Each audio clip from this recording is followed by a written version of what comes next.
குருடி சரணம் யூடியூப் நண்பர்கள் அனைவருக்கும் அடியேனின் அன்பான வணக்கங்கள். நான் உங்கள் குருமணிகண்டன் பேசுகிறேன் பொள்ளாச்சியிலிருந்து. திருக்கணித பஞ்சாங்கத்தின்படி வரக்கூடிய வைகாசி மாதம் விருச்சிக ராசி அன்பர்களுக்கு என்ன மாதிரியான பலன்கள் நடக்க காத்திருக்கு அப்படிங்கிற விஷயத்தை அந்த பதிவில் பார்க்க போகிறோம். பாசிட்டிவ் நெகட்டிவ் ரெண்டுமே பார்த்துடலாம். நெகட்டிவ் ஏதாவது இருக்குது அப்படின்னா அதை எப்படி பாசிட்டிவாக மாற்றிக்கிறது, அதற்கான வழிபாட்டு முறைகள் என்ன, அதை எப்படி செய்யணும் அப்படிங்கிற எல்லா விதமான விவரங்களையும் விரிவாக தெளிவாக டீட்டெயில்டாக அந்த பதிவில் நம்ம பார்த்துடலாம். முதல்ல இந்த மாத துவக்கத்தில் என்ன கிரகநிலைகள் விருச்சிக ராசிக்கு இருக்குது, மேலும் இந்த மாதத்தில் என்னென்ன கிரகங்கள் பயிற்சி ஆகுது, அந்த கிரக பயிற்சியால் ஏற்படக்கூடிய மாற்றங்கள் என்னென்ன, இதன் அடிப்படையில் தான் இந்த பதிவானது பதிவு செய்யப்படுது.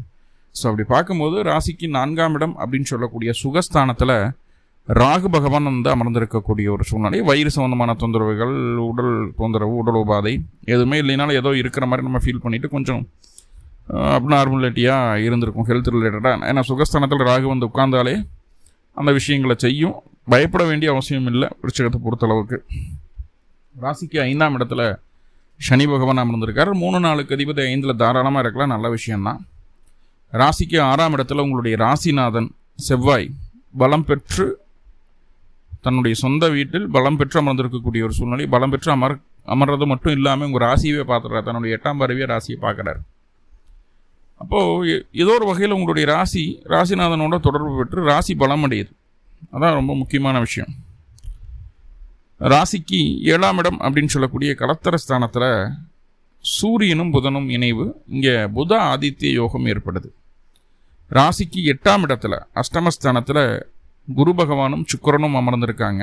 இது குரு சுக்கிரன் அமர்வு அப்படிங்கிறது மகாலட்சுமி யோகத்தை ஏற்படுத்தக்கூடிய ஒரு அமைப்பு. இப்போ மகாலட்சுமி யோகம் அஷ்டமஸ்தானத்தில் ஏற்பட்டால் பல நன்மைகள் நடக்க காத்திருக்கு. என்ன ஏது அப்படிங்கிறத டீட்டெயில்டாக மே மாத பலனில் சொல்லியிருக்கு. ஸோ அதை தெரிஞ்சுக்கணும்னு விருப்பம் இருந்ததுன்னா நீங்கள் அந்த வீடியோவை பார்த்து தெளிவாக தெரிஞ்சுக்கிறலாம். இங்கே மகாலட்சுமி யோகம் ஏற்படுறது மட்டும் இல்லாமல் சுக்கிரன் புதனுடைய வீடான மிதுனத்திலையும் புதன் சுக்கிரனுடைய வீடான ரிஷபத்திலும் இருக்கிறதுனால இங்கே புதனும் சுக்கிரனும் பரிவர்த்தனை யோகம் ஏற்படுது. இப்போது 8ஆம் இடமும் 9ஆம் இடமும் சேர்த்து பலமடையக்கூடிய ஒரு சூழ்நிலையை தான் சொல்லுது.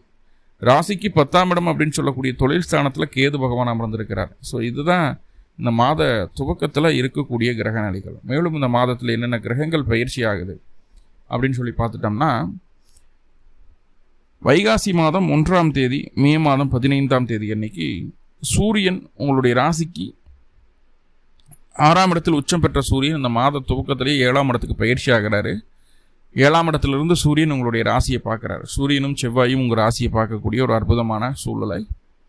இந்த மாதம் முழுக்க சூரியன் உங்களுடைய ராசிக்குள்ளே தான் இருக்க போகிறார். ராசிக்கு 7ஆம் இடத்துல தான் இருக்க போகிறார். அதில் எந்த மாற்றம் இல்லை. ராசி பார்த்துட்டே இருக்க போகிறார். சூரியனும் செவ்வாயினுடைய பார்வை இந்த மாதம் முழுக்க உங்களுடைய ராசிக்கு கிடைக்க போகுது. ரைட். வைகாசி மாதம் 15ஆம் தேதி 29/5/2026 அன்னைக்கு புதன் பகவான் உங்களுடைய ராசிக்கு 7ஆம் இடத்துலேருந்து 8ஆம் இடத்துக்கு பயிற்சி. 8ஆம் இடத்தில் ஆட்சி பலம் அடையுது. புதன் 8ல் இருக்கிறதுனால எல்லாம் பயந்துட்டு இருக்கும். புதன் 8ஆம் இடத்துக்கு பயிற்சி, அஷ்டமாதிபதி, ஒரு மனுஷனுக்கு தேவையில்லாத எல்லா பிரச்சனைகளும் அவர் தருவார் அப்படி இப்படின்ற மாதிரி. ஆனால் அப்படியெல்லாம் ஒன்றும் செய்ய மாட்டார். நிறைய நன்மைகள் உண்டு, நிறைய பாசிட்டிவிட்டி இருக்குது. அதில் அதை எப்படி பயன்படுத்துகிறோம் அப்படிங்கிற விஷயந்தான் நம்ம யோசிக்க வேண்டியதாக இருக்குது. அதை எப்படி பயன்படுத்தணுங்கிற விஷயத்தை நான் சொல்கிறேன். தெளிவாக கெட்டியாக பிடிச்சிக்கோங்க. புதனை நல்லா யூஸ் பண்ணிக்கோங்க. வைகாசி மாதம் 18ஆம் தேதி நம்ம எல்லாரும் ரொம்ப ரொம்ப ஆவலாக எதிர்பார்த்த ஒரு அற்புதமான பயிற்சி, குரு பயிற்சி ஜூன் மாதம் 1ஆம் தேதி நள்ளிரவில் நடக்குது. ஆக்சுவலாக இங்கிலீஷ் டேட் படி ஜூன் 2. ஸோ அந்த குரு அப்படின்னு சொல்லக்கூடிய கிரகம் உங்களோட ராசிக்கு 8ஆம் இடத்துலேருந்து ராசிக்கு 9ஆம் இடமான கடகராசிக்குள்ளே வர்றாரு. கடகராசியில் குரு உச்சம் பெற்ற குரு உங்களுடைய ராசியை பார்க்குது. ராசிக்கு 3ஆம் இடத்தை பார்க்குது. ராசிக்கு 5ஆம் இடத்தை பார்க்குது. உங்களுடைய 2-5க்கு அதிபதியான குரு 9ஆம் இடத்தில் இருந்து ராசியை பார்க்கறது அப்படிங்கிறது மிகப்பெரிய நன்மை. ரொம்ப ரொம்ப சுபிட்சமான ஒரு டைம். அதுக்காக தான் விருச்சிகம் வெயிட் பண்ணிகிட்டே இருந்தது. ஒரு மாற்றம் வந்துடாதா, ஒரு முன்னேற்றம் கிடைச்சிடாதா, ஒரு வெளிச்சம் தெரிந்துடாதா அப்படின்னு. ஸோ அதுக்கான ஒரு சூழ்நிலை பக்காவாக வந்துருச்சு விருச்சிக ராசிக்கு. குரு பயிற்சினால் என்னென்னவெல்லாம் நடக்க போகுது, என்னென்ன விஷயங்களெல்லாம் உங்களுக்கு ஃபேவராக இருக்க போகுது அப்படிங்கிறத டீட்டெயில்டாக தனிப்பதிவாக கொடுக்க இருக்கிறேன். மேபி இந்த வீக்கில் அது போஸ்ட் பண்ணிவிடுவேன். ஸோ அதில் தெளிவாக பார்த்துக்கோங்க. வைகாசி மாதம் 25ஆம் தேதி சுக்கிர பகவான் உங்களுடைய ராசிக்கு 8ஆம் இடத்துலேருந்து 9ஆம் இடத்துக்கு பயிற்சி ஆகிறார். இது வந்து ஜூன் 8ஆம் தேதி அந்த பயிற்சி நடக்குது. சுக்கிரன் 9ஆம் இடத்துக்கு பயிற்சி ஆகிறதுனால என்னென்ன ப்ளஸ் என்னென்ன மைனஸ் அப்படிங்கிறத பார்த்துடலாம். ஏன்னா 7ஆம் அதிபதியாகி அவர் 9ல் இருப்பது திருமண வாழ்க்கையில் கொஞ்சம் கசப்பாக கொடுக்காம போகாது. என்ன ஏதுங்கிறது டீட்டெயில்டாக பார்க்கலாம். ஸோ இதுதான் இந்த மாத துவக்கத்தில் இருக்கக்கூடிய கிரகநிலைகள், மேலும் இந்த மாதத்தில் நடக்கக்கூடிய கிரக பயிற்சிகள். அதனால் என்னென்ன மாற்றங்கள் வருது அப்படிங்கிறத ஒவ்வொன்றா சொல்ல போகிறோம். முதல்ல ஒரு கிரகமாக சொல்லிட்டோம்னா அந்த கிரகத்தினுடைய தசாபுத்தி அந்தரம் உங்களுடைய சுய ஜாதகத்தில் நடக்கணும், அல்லது அந்த கிரகத்தினுடைய நட்சத்திரத்தில் ஏதாவது கிரகம் நின்னாவது தசாபுத்தி நடத்தணும். அப்படி இருந்ததுன்னா கண்டிப்பாக நம்ம சொல்கிறது 200% நடக்கும். இல்லை சார் அந்த மாதிரி தசாபுத்தி இல்லை, எந்த நட்சத்திரத்திலும் எந்த கிரகமும் தசாபுத்தி நடத்தலை அப்படின்னா அப்போவும் அந்த விஷயங்கள் எல்லாம் நடக்கும். பெருசாக வாழ்வியல் மாற்றங்களை தராது. அவ்வளோதான், சிம்பிள். முதல்ல சூரியன் ராசிக்கு 10ஆம் அதிபதி. அவர் தொழில் ஸ்தானத்துக்கு கர்மஸ்தானத்துக்கு அதிபதி. ராசிக்கு 7ஆம் இடத்துல போய் உட்கார்றாரு. இப்போ சூரியன் ராசிக்கு 7ஆம் இடத்துல இருந்தால் என்னென்ன பலன்கள் நம்மளுக்கு கிடைக்குது, எதெல்லாம் நம்ம செய்ய தயாராகிக்கணும், இதில் எல்லாம் ரொம்ப கவனமாக இருக்கணும் அப்படிங்கிறத நம்ம பார்த்துடலாம். முதல்ல 10 கூடிய 7 இருக்கிறது சிம்பிளாக சொல்லப்போனால் மன வாழ்க்கைக்கு ஏற்ற அமைப்பு கிடையாது. கணவன் மனைவிக்குள்ள தேவையில்லாத சண்டை சச்சரவுகள், கருத்து வேறுபாடுகள், நீ பெருசா நான் பெருசா அப்படிங்கிற போட்டி பொறாமையெல்லாம் வர்றதுக்கு ஆரம்பிக்கும். நம்மளுடைய வாழ்க்கை துணையை விட்டு கொடுத்து போகிறது நல்லது. என்ன ஏதுங்கிறத பார்க்கலாம். முதல்ல சூரியன் 7ஆம் இடத்தில் இருக்கும்போது அரசாங்கம், அரசியல் சம்பந்தமான எந்த விதமான முயற்சிகளும் இந்த காலகட்டம் உங்களுக்கு நல்ல பலனை தரும். ஸோ ஒரு என்ன சொல்கிறது, ஒரு ரேஷன் கார்டு அப்ளை பண்ணணும்னு நினைக்கிறீங்க, தாராளமாக பண்ணுங்கள். பாஸ்போர்ட் வெரிஃபிகேஷன் வர்றாங்க, பாஸ்போர்ட் அப்ளை பண்ணணும். விசா, கவர்மெண்ட் ரிலேட்டடாக எந்த காரியமாக இருந்தாலும் சரி. சார் வீடு கட்டணும், சென்ட்ரல் கவர்மெண்ட் மானியம், தாராளமாக. கவர்மெண்ட் ரிலேட்டடாக எந்த காரியமாக இருந்தாலும் சரி இந்த மாதம் உங்களுக்கு கண்டிப்பாக நல்ல பலனை தரும். தொய்வில்லாமல் சீக்கிரமாக அந்த வேலை முடியும். பாஸ்போர்ட் அப்ளை பண்ணால் கூட இந்த மாதத்துலேயே எல்லாமே கம்ப்ளீட் ஆயிடும். தொய்வில்லாமல் அந்த வேலை நடக்கும். அதே போல் இதற்கு முன்னாடி நம்மளுக்கு சில பிரச்சனைகள் இருந்திருக்கும் இல்லையா? கடந்த காலகட்டங்களில் நிறைய சந்திச்சுட்டு வந்துட்டோம். விருச்சகமெல்லாம் பட்டாடியெல்லாம் கொஞ்சம் நஞ்சம் கிடையாது. விருச்சகத்தினுடைய வலி வேதனைகளை வெளியில் சொல்லவே முடியாது. அந்தளவுக்கு கஷ்ட நஷ்டங்களை பார்த்துட்டு தான் வந்திருக்கு விருச்சகம். ஏன்னா எப்போ அந்த சனி வந்து ராசியை கிராஸ் பண்ணி போச்சோ, அதுக்கப்புறம் எப்போ கேது ராசியை கிராஸ் பண்ணி போச்சோ, இருந்து சனி கிராஸ் பண்ணி போகும்போதுலேருந்தே தொந்தரவு தான். கிட்டத்தட்ட ஒரு 10 வருஷம் ஆச்சு. நல்லா நிம்மதி பெருமூச்சு விட்டு ஒரு 10 வருஷத்துக்கு மேலே ஆச்சு விருஷத்துக்கு. ஸோ அந்த கஷ்டங்கள் இருக்கு இல்லையா, இதுக்கு முன்னாடி பார்த்த கஷ்டங்கள், அந்த கஷ்டங்களை தீர்க்கிறதுக்கு நல்ல ஒரு வழி கிடைக்கும். ஸோ இதுதான், இப்படி தான், இதை செஞ்சால் தான் நம்ம பிரச்சனையிலேருந்து வெளியில் வர முடியும், எல்லா பிரச்சனைகளுக்கும் தீர்வு இதுதான் அப்படிங்கிற ஒரு நல்ல வெளிச்சம், நல்ல ஒரு வழி கிடைக்க போகுது. அப்படியே மைண்டில் ஒரு பிரைட்டான ஒரு டார்ச் அடித்த மாதிரி. ஸோ இதுதான் கரெக்ட், இதுதான் சரியான வழி, இதுதான் சரியான பாத்து அப்படிங்கிறத நம்ம டிசைட் பண்ணிவிடுவோம் இந்த காலகட்டம். ஸோ அந்தளவுக்கு மைண்டை தெளிவுபடுத்திடுது. குறிப்பு என்னென்னா, இந்த மாதமே எல்லாமே உங்களுக்கு பிரச்சனைகள்லாம் தீர்ந்து இந்த மாதமே நீங்கள் நார்மலாக ஆகிடுவீங்க. பழைய நிலைமைக்கு 10 வருஷத்துக்கு முன்னாடி எப்படி இருந்தோம் அதே மாதிரி திரும்பி வந்துட்டேன்னு சொல்லு, அந்த மாதிரி நம்ம நார்மலாக ஆகிடுவோம் அப்படின்னா அப்படி கிடையாது. அப்படி ஒரு விஷயம் நடக்கிறதுக்கு வாய்ப்பு இல்லை, நல்லா புரிஞ்சுக்குங்க. ஆனால் 10 வருஷத்துக்கு முன்னாடி நீங்கள் எப்படி இருந்தீங்களோ அதே ஸ்டேட்டஸுக்கு, அதே லெவலுக்கு நீங்கள் போகிறதுக்கு உண்டான முக்கியமான ஒரு விதை ஒன்று போடணும் இல்லையா, முக்கியமான ஒரு விஷயத்தை செய்யணும் இல்லையா, அந்த விஷயத்தை இந்த மாதம் செஞ்சிருவீங்க. நம்மளுக்கே தெரியாது இதனால தான் அப்படி நடக்குது அப்படின்னு, நம்மளுக்கே தெரியாது, ஆனால் செஞ்சிருவோம். ரைட்? ஸோ அதுதான் இங்கே ரொம்ப முக்கியமான விஷயமா இருக்குது. எல்லா பிரச்சனைகளும் அது எப்படின்னா ரொம்ப மெனக்கெட்டெல்லாம் கிடையாது, ரொம்ப சிம்பிளாக நீட்டாக ரொம்ப எளிமையாக செஞ்சிடுவோம். அதுதான் இங்கே ஒரு பெரிய விஷயமே. அதே போல் வந்து பொருளாதார ரீதியாக உயர்ந்த நிலையில் இருக்கக்கூடிய நபர்களினுடைய பழக்க வழக்கம் உங்களுக்கு கிடைக்கும். பொருளாதார ரீதியாகவோ பதவி ரீதியாகவோ நல்ல லெவலில் நல்ல போஸ்டிங்கில் இருக்கக்கூடிய நபர்கள் உங்களுக்கு நண்பர்களாக மாறுவார்கள். அவர்களுடைய பழக்க வழக்கம் கிடைக்கும். 10ஆம் அதிபதி 7ல் இருக்கும்போது சொந்த ஊரை விட்டு வெளியூர், வெளிமாநில, வெளிநாட்டில் இருக்கக்கூடிய அத்துணை விருச்சிகராசி என்பவர்களுக்கும் பொருளாதார ரீதியாக, தொழில் ரீதியாக இருந்து வந்த அத்தனை தடைகளும் நீங்கும். தொழிலில் அடுத்த கட்ட வளர்ச்சியை நோக்கி நகருவீர்கள். இதில் எந்த மாற்றமும் இல்லை. ஓகே, சூரியன் 7ஆம் இடத்துல இருக்கு. வரன் அமையவே இல்லை விருச்சிக ராசிக்கு. ரொம்ப நாளாக தடைப்பட்டு போயின ராசிகளில் விருச்சிக ராசி ஒன்று. நிறையா விருச்சிக ராசிக்காரங்களுக்கு இன்னும் கல்யாணமே ஆகலை. 35, 38, 40, 42 பார்த்துட்டேன் நான். இது வரைக்கும் கல்யாணம் ஆகலை. அந்த 32 வயசு ஒரு 10 வருஷத்துக்கு முன்னாடி அந்த வந்த சனியினுடைய தாக்கம் இப்போ வரைக்கும் போகலை உங்களை விட்டு. ஸோ அப்படிப்பட்ட ஒரு சூழ்நிலை, திருமணம் ஆகலை அப்படின்னு வருத்தப்பட்டிருக்கிறீங்கன்னா, இந்த மாதம் பொண்ணு கிடைக்கும், பிடிக்கும், அங்கே ஓகே சொல்லிட்டாங்க, பிடிச்சிட்டாங்க அப்படின்னு சொல்லி போய் தலையை நீட்டிடாதீங்க, போய் தாலியை கட்டிடாதீங்க. ஏன்னா இந்த மாதம் திருமணம் செய்வதற்குண்டான ஏற்ற அமைப்பு இல்லை. இந்த மாதம் திருமண முடிவு செய்ய வேண்டாம். ஒருத்தர் பார்த்து ஓகேன்னு சொல்ல வேண்டாம். என்ன சார், ஏதோ ஒன்று கட்டினா போதும், மண்டையில் இருக்கிற முடியெல்லாம் போயிடுச்சு, இப்போ போய் அதை செய்ய வேண்டாம் அதை செய்ய வேண்டாம்னு சொல்கிறீங்க அப்படின்னா அப்படி கிடையாது. இவ்வளோ நாள் வெயிட் பண்ணிட்டீங்க, ஒரு நல்ல ஒரு ப்ளசண்ட்டான ஒரு லைஃப் அமையணும், அதுக்காக வெயிட் பண்ணிட்டீங்க. கண்டிப்பாக அமையும், அதில் எந்த மாற்றுக்கிறதுக்கு இடமில்லை. மனசுக்கு பிடிச்ச மாதிரி லைஃப் அமையும் விருச்சிகத்துக்கு, அதுக்கு எந்த மாற்றுக்கிறதுக்கு இடமில்லை. சனி 5 உட்காந்துருக்காரு, பிடிச்சது நடந்துடும். கஷ்டமோ நஷ்டமோ நீங்கள் என்ன விருப்பப்பட்டீங்களோ அது நடக்கும், அதில் மாற்றம் இல்லை. அதில் ஒரு ஒரு ஒரு சதவீதம் கூட துளி மாற்றம் இல்லை. நீங்கள் நினச்சதெல்லாம் நடக்கும், ரைட். ஆனால் சூரியன் 7ஆம் இடத்துல இருக்கும்போது திருமணம் பண்ணணும் அப்படின்னா, உங்களுக்கு எவ்வளவு பிடிச்ச நபராக இருந்தாலும் அவங்கள திருமணம் பண்ணதுக்கப்புறம் அவங்க முற்றிலும் பிடிக்காத நபராக மாறிடுவாங்க. அப்படியே உங்களுக்கு எகெயின்ஸ்டாக மாறிடுவாங்க. அதனால் ஏற்றுக்கவே முடியாது. ஸோ இந்த காலகட்டம் ஒருத்தரை திருமணம் பண்ணிக்கிறேன்னு சொல்லி ஒப்புதல் கொடுக்குறதோ, நிச்சயதார்த்தம் பண்ணுறதோ, திருமணம் பண்ணுறதோ இந்த மாதம் ஆகாது. சிம்பிளாக சொல்ல போனால் வைகாசி கலவு இருக்கும், சித்திரை கலவு வைகாசி பகுதி வரைக்கும் இருக்குதுன்னு வைங்களேன்.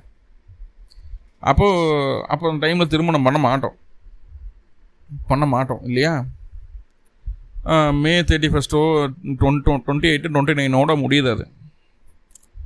அதுக்கப்புறம் சரி, அப்புறம் வளர்பிறை எல்லாம் பார்க்கலாம் பிடிக்கலாம் அப்படின்னு நினைப்போம்.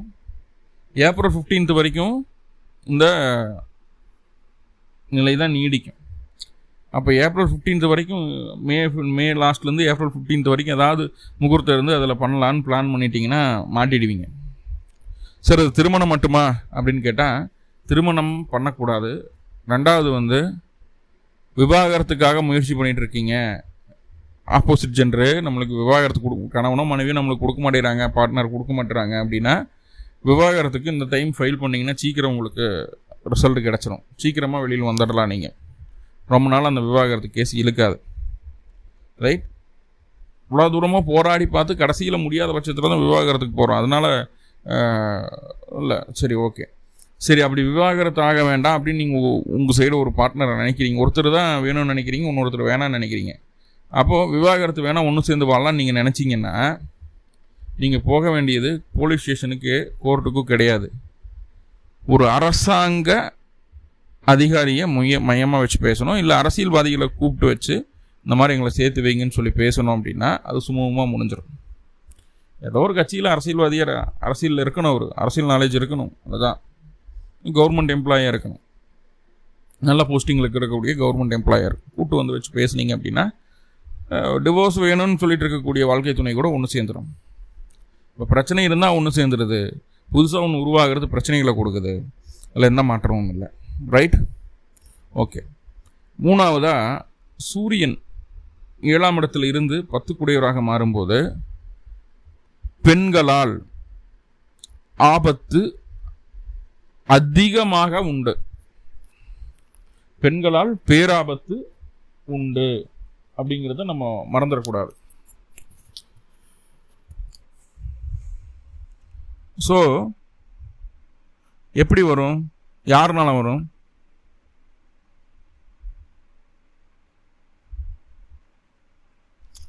யாருனால வரும் அப்படின்னு பார்த்துட்டிங்கன்னா, நல்லா புரிஞ்சுக்குங்க. உங்களுடைய மாமியார்னால வரும், ஃபர்ஸ்ட் ஒன். ரெண்டாவது, தாய் வழி உறவுகள்னால வரும், தாயார் வழி உறவுகள்னால வரும், மாமியார் வழி உறவுகள்னாலையும் வரும். இந்த 2 உறவுகளும் உங்களுடைய மன வாழ்க்கையை பாதிப்பார்கள். பெண்களால் பகை ஏற்படும், நீங்கள் எந்த காரியத்தை பாசிட்டிவாக செய்யணும்னு நினச்சிங்கனாலும் உங்களுக்கு அகேன்ஸ்டாக வந்து நிற்பாங்க, முட்டுக்கட்டையே நிற்பாங்க. மாமியார் வழி உறவு, தாய் வழி உறவு. தாயாருக்கு கூட இருக்கலாம், மாமியார் கூட இருக்கலாம். தாயார் இருக்கிறதுக்கு வாய்ப்பு இல்லை, மாமியார் கண்டிப்பாக பகையாக நிற்கிறதுக்கு வாய்ப்பு ரொம்ப ரொம்ப அதிகம். ஸோ அப்போ மாமியார் நம்மளுக்கு பகையாக இருக்கிறாங்கன்னா நம்மளுடைய வாழ்க்கை துணைக்கிட்ட வேற்றுமையை காட்டுவோம். உங்கள் அம்மானால தான் இப்படி ஆச்சு, பிடிச்சது போது வருது அப்படின்ட்டு நம்ம வேற்றுமையை காட்டுவோம் இல்லையா? அது கணவன் மனைவி உறவில் மீண்டும் விரிசலை ஏற்படுத்துறதுக்கு வாய்ப்புகளை சொல்லுது. ஓகே, மூணாவதா உங்கள் ராசியை செவ்வாயும் பார்க்குறாரு, சூரியனும் பார்க்குது. இப்போது தேவை இல்லாத அவசரம் ஆகாது. எல்லாத்துலேயும் பரபரப்பு, கோபம், ஆக்ரோஷம், நிதானம் இல்லாத தன்மை, பொறுமை இல்லாத தன்மை, முடிவெடுக்கிறதுக்கு யோசிக்கிறதை டக் டக் டக் டக்குன்னு செஞ்சுறது, பின் விளைவுகளை யோசிக்காமல் எடுக்கக்கூடிய முடிவுகளால் பின்னாட்களில் பாதிப்புகளையும் கொடுக்கும். இப்போது இந்த மாதம் சூரியனுடைய பார்வையும் செவ்வாயினுடைய பார்வையும் ராசிக்கு இருக்கிறதுனால தேவையில்லாத கோபத்தை குறைச்சிக்கிறது நல்லது. அவசரம் வேண்டாம். முக்கியமாக காலை நேரங்களில் ரொம்ப ரொம்ப ரொம்ப ரொம்ப உக்கிரமாக இருப்பீங்க. ஸோ அது மட்டும் வேண்டாம். அதே போல் வந்து உடல் சூடு அதிகமாகி காய்ச்சல் தலைவலி வர்றதோ இல்லை 2-3 நாளைக்கு காய்ச்சலுக்கு பெட்டில் இருந்து ரெஸ்ட் எடுக்கிற மாதிரியான ஒரு சூழ்நிலைகளும் வரும். கண் சம்பந்தமான பாதிப்புகள் வந்து போவதற்கு வாய்ப்புகள் உண்டு. எந்நேரமும் தொழில் சார்ந்த சிந்தனை இருக்குது. சாப்பாட்டுக்கு என்ன பண்ணுறது, சம்பாதிக்கிறதுக்கு என்ன பண்ணுறது, முன்னேறதுக்கு என்ன பண்ணுறது, சேவிங்ஸ் பண்ணுறதுக்கு என்ன பண்ணுறது, கார் வாங்குறதுக்கு என்ன பண்ணுறது, என்ன பண்ணுறதுன்னா தான் ஓடிட்டு இருக்கும். கூட இருக்கவங்க யார், அவங்ககிட்ட எப்படி நடந்துக்கணும், என்ன ஏது, அதை பற்றிலாம் ஒன்றும் யோசிக்க மாட்டோம். கணவனை யோசிக்க மாட்டோம், மனைவியை யோசிக்க மாட்டோம், குழந்தைகளை யோசிக்க மாட்டோம், பெரியவங்களை யோசிக்க மாட்டோம். யாரை பற்றி கவலை இருக்காது. டெவலப் ஆகிருக்கு என்ன வழி, அது மட்டும்தான் மண்டக்குள்ள அப்படியே ஓடிக்கிட்டே இருக்கும் எப்பவுமே. Right, okay. அதே போல் வந்து பிளட் ப்ரெஷர் கொஞ்சம் அதிகமாகிறதுக்கு வாய்ப்பு இல்லை. ஆல்ரெடி உங்களுக்கு பிபி இருக்குது, லோ பிபியோ ஹை பிபியோ இருக்குது அப்படின்னா அதை மெயின்டைன் பண்ணுறதுக்கு சரியான மருந்து மாத்திரைகள் எடுத்துக்கங்க. எப்போதுமே கையில் வச்சுக்கோங்க. லாங் ட்ராவலெல்லாம் கொஞ்சம் அவாய்ட் பண்ணிவிடுங்க. சூரியன் வந்து நன்மைகளை செய்தாலும் சில நேரங்களில் உடல் தொந்தரவுகளை கொடுத்து நம்மளை கஷ்டப்படுத்தவும் பண்ணிடுவார். சரியா? உங்களுடைய வாழ்க்கை துணையும் உங்களுடைய மாமியாரும் ஒன்று சேர்ந்துக்குவாங்க, ஒன்று சேர்ந்து நம்மளை வச்சு செய்வாங்க. புரியுதா?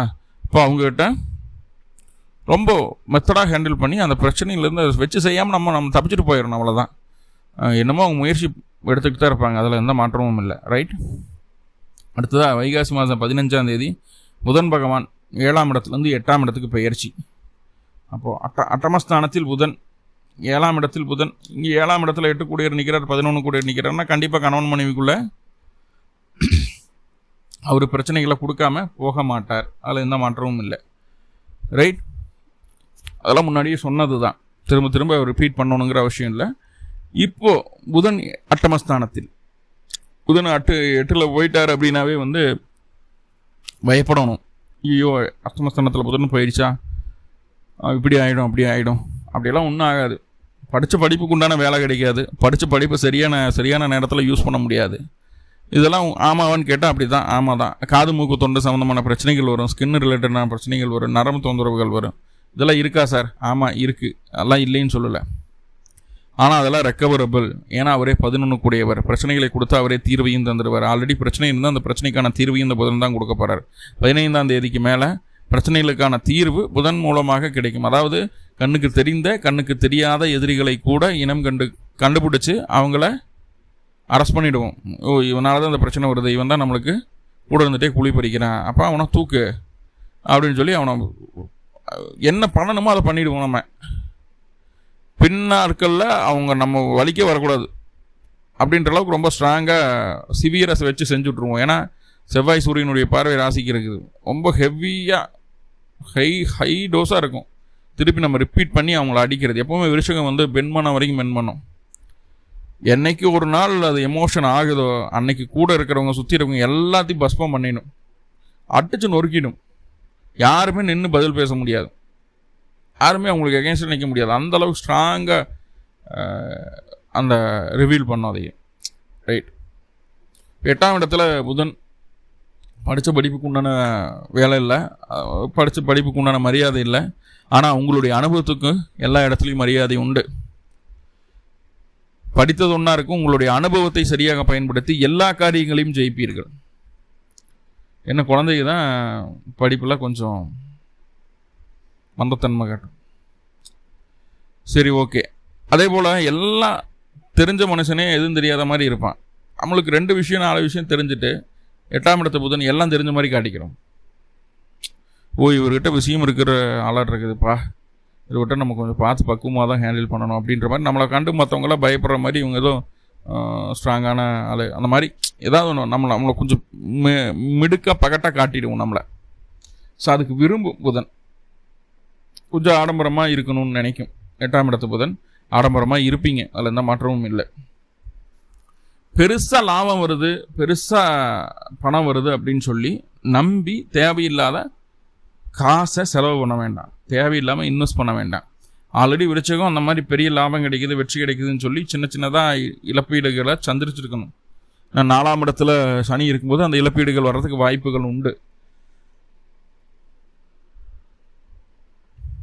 மேலும் அதே தவிர பண்ணாதீங்க. ஏன்னா 11ஆம் அதிபதி 8ல் இருக்கிற அந்த தவிர பண்ண வேண்டாம் அப்படிங்கிறத சொல்லுது. ஓகே சார், உங்களுக்கு ஒரு 25 வயசுக்கு மேலே ஒரு 35 வயசுக்குள்ளே இருக்கீங்கன்னா உங்களுக்கு இது வரைக்கும் எதெல்லாம் பிரேக்கிங் பாயிண்ட்டாக இருந்ததோ, எதெல்லாம் பிரச்சனைகளை கொடுத்ததோ அதையெல்லாம் சரி பண்ணிடுவீங்க. சகல விதமான காரியங்களையும் ஜெயிக்கிறதுக்கு உண்டான வல்லமையை அந்த புதன் கொடுத்துருவார். அதுக்கான சாமர்த்தியத்தை, அதுக்கான அறிவை, அதுக்கான தந்திர எண்ணங்களை, அதுக்கான ஒரு ப்ரெசன்ஸ் ஆஃப் மைண்டுன்னு சொல்லுவோம் இல்லையா, எப்படின்னா ப்ரெசன்ஸ் ஆஃப் சூழ்நிலைக்கு தகுந்தாற் போல் மாறிக்கொள்வது அப்படிங்கிற ஒரு விஷயம் இருக்கு இல்லையா, அதை புதன் தெளிவாக கொடுத்துருவார் உங்களுக்கு. அதை தெளிவாக கொடுத்துட்டு பேச்சில் கூட அதை வெளிப்படும். ஸோ அந்த ப்ரெசன்ஸ் ஆஃப் மைண்டை வச்சுட்டு என்ன ப்ராப்ளமாக இருந்தாலும் ஷார்ட் அவுட் பண்ணிவிடுவீங்க, அதில் எந்த மாற்றமும் இல்லை. அதே போல் அந்த உயில் சொத்து சம்மந்தமாக இருந்த அந்த பிரச்சனைங்க அதுவும் சரியாகும். சில பேர்த்துக்கு பிஎஃப் கிடைக்க மாட்டேது, இஎஸ்ஐ கிடைக்க மாட்டேது, சில பேர்த்துக்கு கிராஜுவிட்டி கிடைக்கல, சில பேர்த்துக்கு பென்ஷன் வர மாட்டேங்குது, சில பேர்த்துக்கு இன்சூரன்ஸ் கிளைம் ஒன்றும் கிளைமிங் அமௌண்ட் கிடைக்கல, யாருக்கோ எப்போவோ கொடுத்த பணம் எனக்கு திரும்பி வரவே இல்லை, அதுக்கான முயற்சி எடுத்துகிட்டே இருக்கிறேன், ஒன்றுமே நடக்கலை. இது எல்லாத்துக்கும் 15ஆம் தேதிக்கு மேலே நல்லா பதில் உண்டு. 15ஆம் தேதியிலிருந்து மாதம் முடிகிற வரைக்கும் என்ன பண்ணணும் அப்படின்னா, சிம்பிளாக ரெகுலராக லைட் க்ரீன் பாசிப்பருப்பு கலர் இருக்கு இல்லையா, அந்த மாதிரி கூட எடுக்கலாம், அந்த மேட் ஃபினிஷ் மாதிரி. ஸோ அந்த green, olive green, bottle green, இந்த க்ரீன் கலர் இருக்கு இல்லையா, நான் சொன்ன க்ரீன்ல இதில் உடைகளை பயன்படுத்தலாம். சார் இதுக்காக 5 நாளைக்கும் அதே மாதிரி கலர் சட்டையை போட்டு போனால் யூனிஃபார்மான்னு சொல்லி என்ன பேரவே மாற்றிடுவாங்க, பச்சை சட்டைக்காரண்டா அப்படின்னு பேரை மாற்றிடுவாங்க அப்படின்னு நினைக்கக்கூடாது. ஒரு கர்ச்சீஃப் அந்த மாதிரி க்ரீன் கலரில் பியூர் க்ரீனாக அது ஒரு 15 நாள் யூஸ் பண்ணால் பெருசாக யாருக்கும் தெரிய போகிறது கிடையாது. ரைட், அதை பண்ணலாம். சரியா, க்ரீன் கலர் போட்டு வைங்க, கலர் வைக்கலாம். அது சர்க்குரு இருக்கிறா இல்லையா, கணக்கம்பட்டி ஐயா, க்ரீன் கலர் போட்டு தான் வைக்கிறாங்க, தாராளமாக வைக்கலாம், தப்பில்லை. ஸோ இந்த மாதிரி க்ரீன் அதிகமாக இருக்கிற மாதிரி எல்லா விஷயத்தையும் செய்யுங்க. 15ஆம் தேதியிலிருந்து மாதம் முடிகிற வரைக்கும் நடக்காது முடியாது அப்படின்னு நினச்ச பிரச்சனைகள் கூட சார்ட் அவுட் ஆகி கம்ப்ளீட்டாக அதுலேருந்து வெளியே வந்துடுவீங்க, ரெக்கவர் ஆகி வந்துடுவீங்க. அதே போல் தலை சம்பந்தமாக கொஞ்சம் தொந்தரவுகளை காட்டுது. இந்த பித்தம், தலைவலி கொஞ்சம் அதிகரிக்குது. அப்போ டீ காஃபிலாம் அதிகமாக சாப்பிட்றனா அதெல்லாம் கம்மி பண்ணிக்கோங்க. தலைவலி கண்டிப்பாக அதிகரிக்கும், கொஞ்சம் பார்த்து நடந்துக்குங்க. ரைட், சுக்கிரன் அப்படின்னு சொல்லக்கூடிய இருக்கும் ராசிக்கு 8ஆம் இடத்துலேருந்து 9ஆம் இடத்துக்கு மாத கடைசியில் தான் வர்றார். இப்போ முதல் 25 நாட்களுக்கு சுக்கிரன் 8ல் தான். பெண்களிடம், மீண்டும் சொல்கிறேன், பெண்களிடம் அதிக கவனம் தேவை. ஏன்னா ஒரு பெண்ணினுடைய வருகையினால் குடும்பத்துக்குள்ளே தேவையில்லாத கருத்து வேறுபாடுகள் வரும். முக்கியமாக கணவன் மனைவிக்குள்ளே அனாவசியமான ஒரு பேச்சுவார்த்தைகள் வர்றதுக்கு வாய்ப்புகள் இருக்குது. கருத்து வேறுபாடு வரும். ஆனால் வாழ்க்கை துணையின் மூலமாக பொருளாதார ரீதியான உதவிகள் பூர்ணமாக கிடைக்கக்கூடிய ஒரு அமைப்பாக மாறிடுது. ஆயுள் பலம் மனசை விட்டு போயிடும். நம்மளுக்கு சீக்கிரம் செத்துரும் அப்படிங்கிற பயமே இருக்காது. அதெல்லாம் ஒன்றும் பிரச்சனை இல்லை, நல்லா இருப்பேன், நான் நல்லா தீர்க்காயில் இருப்பேன் அப்படிங்கிற நம்பிக்கையை கொடுத்துரும். மனசுக்குள்ளே அதீத தைரியத்தையும் எந்த செயலையும் செய்யக்கூடிய ஆற்றலையும் பலம் மிக்க வீரத்தையும் கொடுத்துருது மனசுக்குள்ளே. ஸோ இது ரொம்ப நல்ல விஷயம். சரிங்களா, தாயாருக்கு மட்டும்தான் கொஞ்சம் உடல்நல தொந்தரவுகள் வரும், தாயாருக்கு மருத்துவ செலவுகள் வரும், அதில் மாற்ற முடியாது. சுக்கிரன் 8ஆம் இடத்துல இருக்கும்போது பெண்கள்கிட்ட கவனமாக இருக்கணும். பெண்களால் ஆபத்து வருவதற்கு முக்கிய காரணம் இந்த சுக்கிரனாக கூட இருக்கலாம். ரைட், தேவையில்லாத செலவுகளை குறைச்சிக்கிறது நல்லது. சுக்கிரன் 9ஆம் இடத்துக்கு போனதுக்கப்புறம் ஆல்மோஸ்ட் உங்களுக்கு என்னென்னவெல்லாம் இதுக்கு முன்னாடி நெகட்டிவ் இருந்தது எல்லாமே ஃபேவராக மாறிடும். ஸோ நிறைய பாசிட்டிவ் இருக்குது, சின்ன சின்ன நெகட்டிவ் இருக்குது இல்லையா? நெகட்டிவை பாசிட்டிவாக மாற்றிக்கிறதுக்கு என்ன வழிபாடை செய்யலாம் அப்படின்னு சொல்லி பார்த்தீங்கன்னா, சிம்பிளாக வீட்டு பக்கத்தில் இருக்கக்கூடிய பழமையான சிவாலயங்களுக்கு போங்க. சிவபெருமானுக்கு 2 நல்லெண்ணெய் போட்டு வழிபாடு பண்ணிட்டு வாங்க. டெய்லியும் பண்ணலாம், அல்லது பிறந்த கிழமை அன்றைக்கும் பிறந்த நட்சத்திரத்தன்னைக்கும் இந்த வழிபாடை செய்யலாம். கண்டிப்பாக அந்த மாதம் மிகப்பெரிய வெற்றிகரமான மாதமாக உங்களுக்கு மாறும். மேலும் உங்களுக்கு நல்லதெல்லாமே நடக்கணும்னு சொல்லி எல்லாம் பல பரம்பொருளை பிரார்த்தனை பண்ணிவிட்டு இந்த பதிவை முடிச்சுக்கிறேன். நன்றி நண்பர்களே. நன்றி. வாழ்வளமுடன். திருச்சிற்றம்பலம்.